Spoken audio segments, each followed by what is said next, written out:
જૂનાગઢ શહેરના માંગનાથ રોડ પર વેપારીઓ દ્વારા વિરોધ કરી ભૂગર્ભ ગટરની કામગીરી અટકાવવામાં આવી। હું ક્લોથ રેડીમેડ એસોસિએશનના પ્રમુખ ભૂપેન્દ્રભાઈ તના, અમારા ઉપપ્રમુખ છે હિતેશભાઈ સંઘવી, અમારી સાથે જોડાયા તુષારભાઈ।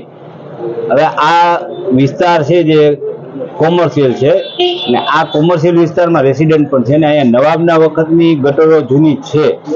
ક્યારેક કઈ કોમ્પ્લેક્સ બન્યા હોય ને ત્યારે શું છે, ગટરનું કોઈ કાર્ય રહી ગયું હોય તો ક્યાંકથી જરાક લીકેજ બીકેજ થતું હોય, એ ખાલી નવાબની ગટર શરૂ કરવામાં, સાફ કરવામાં આવે એટલે કોઈ કાર્ય કરવાની જરૂર રહેતી નથી। બીજું ને આ 8 ઇંચની જે પાઇપ નાખીને જૂનાગઢને જે ભૂગર્ભ ગટરનું પાણી કેમ જાય ને એ અમારી સમજ બહાર છે, એટલે અમે આ વિરોધ કરીએ છીએ। સાહેબ, અમારે કોઈ નેતા કે ઓલા હારે કોઈ લેવા દેવા નથી, અધિકારીઓ હારે, પણ આ જે ભૂગર્ભ ગટરમાં આમાંથી પાણી કેમ જાય ને સમજવું છે અમારે। તો જે અમને એના એન્જિનિયરો હોય કે એના નેતાઓ હોય કે જે કોઈ અમને સમજાવી દે ને કે 8 ઇંચના ભૂંગળામાંથી પાણી કેમ જાય, કારણ કે આ નવાબના સમયની જે આખા માણસો આવેલા છે એવી ગટર છે ને કોઈ ભરાણી જ નથી, તો આ નવા કામ કરવાનું કારણ શું છે એ અમારે જાણવું છે। ને જ્યારે ગ્રાન્ટો આવે છે ત્યારે જુનાગઢને ખોદીને જુનાગઢના પ્રતિનિધિઓને બહુ મતલબ લોકોને હેરાનગતિ ખૂબ થાય છે। 3-4 મહિના ધૂળું ખાવી પડે છે ને કામ તાત્કાલિક થતા નથી, એ અમારો વિરોધ છે। માંગનાથ રોડ ઉપર ભૂગર્ભ ગટરની કામગીરી શરૂ કરવામાં આવી અને વેપારીઓ અત્યારે વિરોધ પ્રદર્શનમાં છે, કામ અટકાવેલું છે। કારણ શું? માંગનાથ રોડ ઉપર રોડની બંને સાઈડ ગટરો છે।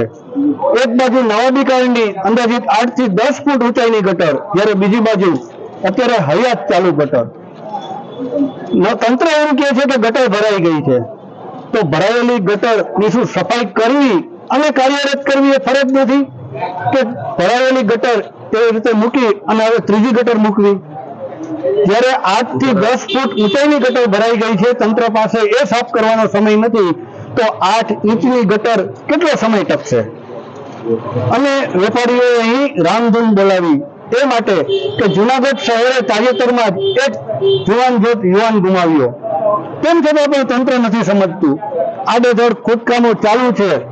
માંગનાથ રોડ જેવો ભરચક વિસ્તાર કે જે અત્યારે ખોદકામ થઈ રહ્યું છે ત્યાં નથી કોઈ જવાબદારો હાજર કે નથી કોઈ વ્યવસ્થા કે અકસ્માતો ન અટકે।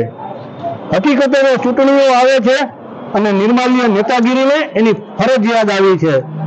જનતાની સામે ક્યાં મોઢે જવું એ સૂચતું નથી, એટલે જનતાના પૈસાનું પાણી થાય છે, એ સિવાય બીજું કશું નથી।